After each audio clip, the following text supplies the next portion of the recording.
स्वागतम दोस्तों आज हम डिस्कस करेंगे जब केतु आपकी कुंडली के छठवें भाव में जाता है तो किस तरह के फल या परिणाम देता है। दोस्तों अगर आप हमारे चैनल पर नए हैं और आपने हमारा चैनल सब्सक्राइब नहीं किया है तो प्लीज़ सब्सक्राइब आवर चैनल और बेल आइकन पर क्लिक करना ना भूलें ताकि फ्यूचर में आने वाले वीडियोज़ के लिंक आपको आसानी से मिल जाए। दोस्तों केतु एक कार्मिक प्लैनेट है। जैसे कि राहु और केतु आप जानते ही ये कोई ग्रह या प्लैनेट नहीं है, एक छाया ग्रह है। तो केतु दोस्तों बॉडी को रिप्रेजेंट करता है और राहु हेड को रिप्रेजेंट करता है। तो दोस्तों जब केतु किसी भी कुंडली के किसी भाव में बैठता है तो इसका मतलब ये है कि दोस्तों केतु ने अगले जन्म में यानी इसके पास जन्म में सारे सुख उस भाव से रिलेटेड जी लिए हैं या मिल गया है उसे। तो इस जन्म में उसे उस भाव का सुख में कोई इंटरेस्ट नहीं है, यानी डिटैचमेंट या आइसोलेशन होता है। दोस्तों केतु का किसी भी भाव में बैठना यानी वो उस जातक को उस भाव के सुख या फल के लिए इतना पैशन या डिटर्मिनेशन नहीं होता है, वो उस भाव के सुख को पाने के लिए इतना इच्छुक नहीं होता है। दोस्तों केतु रिप्रेजेंट करता है आइसोलेशन को, रिलीजन को, धर्म को। केतु रिप्रेजेंट करता है किसी तरह के डिटैचमेंट को, डिटैचमेंट फ्रॉम मटेरियलिस्टिक वर्ल्ड। अब दोस्तों मटेरियलिस्टिक वर्ल्ड क्या हो गया, जब जहाँ पे हम रहते हैं जिस दुनिया में मोह माया पैसा कोई भी चीज़ को पाने की हद, ये सब चीज़ में केतु इंटरेस्टेड नहीं होता है।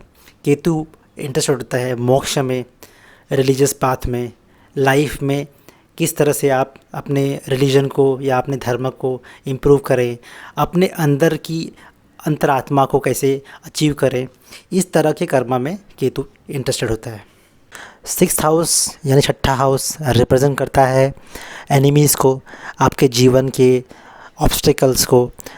छठा हाउस रिप्रेजेंट करता है सर्विसेज को, जॉब को। छठा हाउस रिप्रेजेंट करता है डिजीज़ को, बीमारी को। छठा हाउस रिप्रेजेंट करता है लिटिगेशन को, कोर्टशिप को। 6th हाउस रिप्रेजेंट करता है। दोस्तों छठा हाउस रिप्रेजेंट करता है आपके एनिमीज़ को, आपके जीवन के ऑब्स्टिकल्स यानी संघर्ष को। और छठा हाउस रिप्रेजेंट करता है सर्विसेज को। दोस्तों जब केतु आपके छठे स्थान पे आके बैठता है तो केतु को लाइफ में मटेरियलिस्टिक चीज़ में कोई भी इंटरेस्ट नहीं होता है। वो बोलता है कि मैंने ऑलरेडी अपने जीवन में पास जन्म में सारे चीज़ अचीव कर लिए हैं, तो मुझे इस जीवन में अगर वो मिलता भी है तो मुझे इसमें कोई इंटरेस्ट नहीं है। इसीलिए केतु छठे हाउस में इतना कंफर्टेबल नहीं होता है।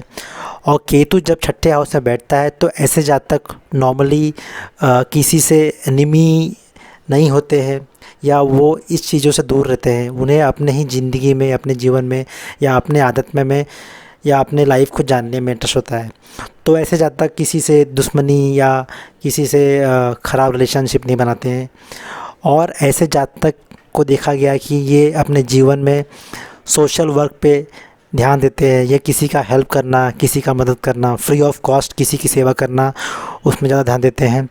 साथ ही दोस्तों ऐसा भी देखा गया है कि ऐसे जातक कुछ ऐसे टाइप के जॉब करते हैं जहाँ पे उन्हें सैलरी कम भी मिलती है तो भी उन्हें कोई प्रॉब्लम होता नहीं है, लेकिन वो एक तरह से किसी का हेल्प करने में या किसी के काम आने में ज़्यादा इंटरेस्टेड होते हैं। दोस्तों छठा हाउस रिप्रेजेंट करता है कोर्ट कचहरी, लीगल केसेस को। और केतु जब छठे हाउस में बैठता है तो वो मटेरियलिस्टिक चीज़ों में इंटरेस्टेड नहीं होता। और केतु बाय नेचर वो कभी माइंड से सोचता नहीं, क्योंकि उसके पास बॉडी होती है, माइंड तो राहु का होता है। और जब ऐसे जातक जिसकी कुंडली में केतु अच्छी पोजीशन पे नहीं है और केतु के साथ जो ग्रह हैं जो कंजक्शन में, जैसे मून है और वो भी अच्छी पोजीशन पे नहीं है, वीक है, और किसी अच्छे ग्रह की दृष्टि नहीं है, तो ऐसे जातक क्रिमिनल माइंडेड होते हैं।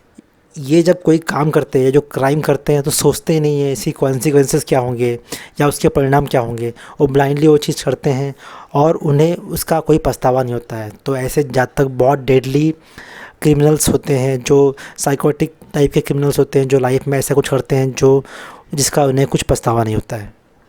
दोस्तों 6th हाउस रिप्रेजेंट करता है बीमारी को, डिजीज़ को। और केतु रिप्रेजेंट करता है आइसोलेशन को, अध्यात्म को। और केतु को समझना बहुत मुश्किल होता है। दोस्तों इसीलिए जब केतु छठे हाउस में आके बैठता है, अगर वो कोई बीमारी दे रहा है तो डॉक्टर्स को उस बीमारी को पहचानने में बहुत दिक्कत आती है। वो एक तरह की अननोन बीमारी देता है। जो जातक को अगर वो बीमार है, उसको डिजीज़ है और उसके केतु की पोजीशन छठे हाउस में अच्छी नहीं है, तो डॉक्टर लोग इस तरह की बीमारी को जल्दी पहचान पाते नहीं हैं, समझ में आता ही नहीं है किस तरह की बीमारी है, किस तरह के सिम्टम्स है। तो ऐसे जातक को बहुत ज़्यादा प्रॉब्लम होती है और ख़राब डिजीज़ होते हैं जिसे सॉल्व करना या सुधारना या ठीक करना बहुत ही मुश्किल हो जाता है। दोस्तों केतु जब आपके कुंडली में छठे भाव में बैठता है, वहाँ से वो अपनी 5वीं दृष्टि 10वें स्थान पर डालता है और 10वां स्थान रिप्रेजेंट करता है आपके करियर को और छठा हाउस रिप्रेजेंट करता है आपके सर्विसेज को। तो दोस्तों जब केतु आपके छठे भाव में बैठता है, ऐसे जातक मोस्टली, जैसे मैंने कहा था कि सोशल वर्कर होते हैं या एक इस टाइप का जॉब करते हैं जहाँ पे उन्हें एक ही प्रोसेस को बार-बार करना पड़ता है, एक ही टाइप के प्रोसेस जॉब करते हैं, या ये किसी फैक्ट्री में काम करते हैं या किसी तरह के ऐसे काम करते हैं जिस काम में रोज़ एक ही वर्क को ही रिपीट करना पड़ता है। इस तरह के काम या जॉब करते हैं और ऐसे जातक अपने करियर को लेके या करियर के प्रमोशंस को लेके इतने इंटरेस्टेड नहीं होते हैं, या एक तरह से जैसे कुछ होते हैं लोग ना, एम्प्लॉइज़ होते हैं जो उन्हें प्रमोशन मिले ना मिले उन्हें इतना कोई फ़र्क पड़ता नहीं, उस तरह के जातक होते हैं। बट इनका जो मेन इन्वॉल्वमेंट होता है वो सोशल वर्क में होता है या सोशल काम में ज़्यादा इन्वॉल्व होते हैं या वो किसी तरह के NGOs में काम करते हैं और वहाँ पे वो हैप्पी रहते हैं। दोस्तों केतु जब छठे स्थान पे बैठता है, उसकी 7वीं दृष्टि 12वें स्थान पे पड़ती है और 12वां स्थान डिफाइन करता है आइसोलेशन को, मोक्ष को, हॉस्पिटल को, जेल को, और 12वां स्थान साथ ही डिफाइन करता है आपकी बैड हैबिट्स को, आपके इलिट रिलेशनशिप को, सेक्सुअल प्लेजर को।